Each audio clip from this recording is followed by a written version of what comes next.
you found a very rare game at a flea market severely underpriced, what would you do? Let seller know? Just buy it. The age-old question. I have found stuff at flea markets back in the late 90s, like my boxed Caltron 6-in-1, complete with the manual and stuff, where I looked at the guy and I said, it was like labeled $12. And the guy knew his stuff. And I looked at him and I said, "Are you sure?" He was like, "Yeah."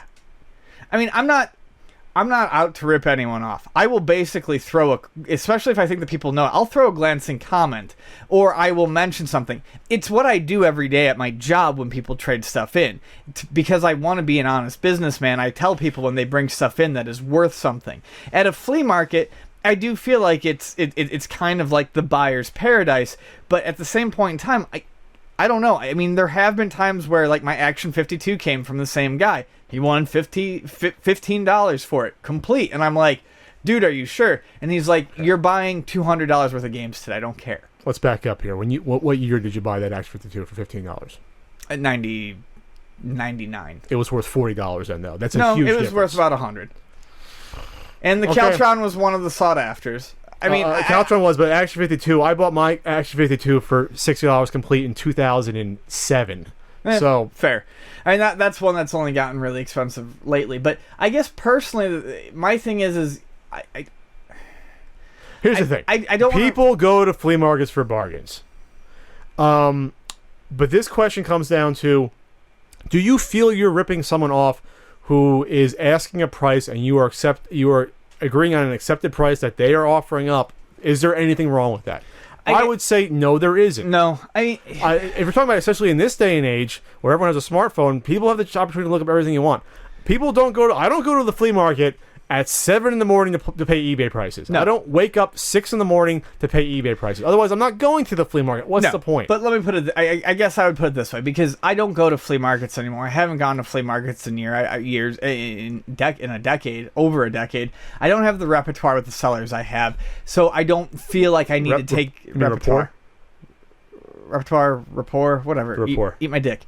No, I don't want to. Thank you, grammar person. You're just like the trolls in the comment section. That's vocabulary. But go on. Yeah, vocabulary. You're Anyway, I don't have the rapport with these people anymore. I don't feel like I think it's part of it. And I don't feel like I need to take care of them because they're not taking care of me. Yes. This guy used to always take care of me. The guy that I did actually go, "Hey, these are worth something to," was a guy who always took care of me, so I felt the need to make sure he got what was fair for him. That's a big difference too. Modern day, if I were to go to a flea market and see a game being sold for $5 that I know went for $60, maybe I'd throw $20 on the table, take the game, and walk. You would just do that and just walk? Maybe I'd just take... Yeah. Even the risk is like the person... The risk is always, if you let the person know it's actually worth a lot more, they'll either not sell to you or... That's why I say just walk. Say, "I'm grabbing this," and leave the money. And just turn around and leave. What happens when they run after you? Say, "Here's your change." What would you do? Just say, "Keep the change." You just turn and leave. Okay. It's a sale that went through with a price tag still on it. I mean, that's what I'm saying. But I would be, these days, with the resellers the way they are and no rapport like I had with previous sellers, I would feel much less guilty about getting a deal, especially if it was from a reseller. I think you got to realize too is that you're not going to find these first deals of all, anyways.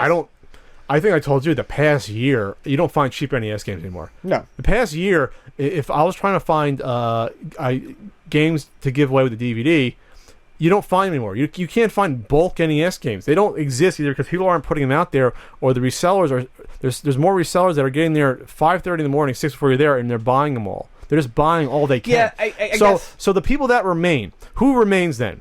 The people that are either too late to get their stuff out, and they're just they don't care. They just using it as garage. They want to get rid of it. Honestly, a lot of people don't give a shit about the stuff. Oh, I always want to get rid of it. You give me a few bucks. It's like when people sell stuff to me, and I'm like, this is worth a lot. This amount, and they're like, "I don't care if you're gonna give me X amount, then I'm happy." Yeah, I'm not gonna feel guilt if someone says, "Oh, just give me $20 for these 10 games." I don't care. All right, here's your $20. I guess the big What do you difference, want to do? Give them 150? No. I guess the big difference between my response to this and your response to this is I don't go to flea markets anymore, and I don't have a guy who is really good. I no longer have a guy who's really good to me. There are sellers that I know that have given me good deals and look out for me. And those guys, I would definitely say, oh, this is the rare version, or this is this. Right. This is what this is. Or if I saw something really rare, I would probably say, okay, let's work out a deal for it. What this comes down to is you scratch my back, I'll scratch yours. Yeah. Otherwise, if someone had a Bubble Bath Babes on the table for $10, I'm buying that Bubble Bath Babes for $10. Otherwise, I'm never going to own it because I'm never going to buy it for $1,000. That's fair. That's what it comes down to. Sure. I can see that. As long as you're not dishonest. There's a difference between doing that and then someone, like this happened to me, and if people ask me, what is this worth? I will be honest and tell them what it's worth. Same here. That's entirely different. And there's also a difference to me between a person who's buying it for their personal collection and a person who's buying it to flip it. Yes. That's come down to me before in the past. With me, I used to give...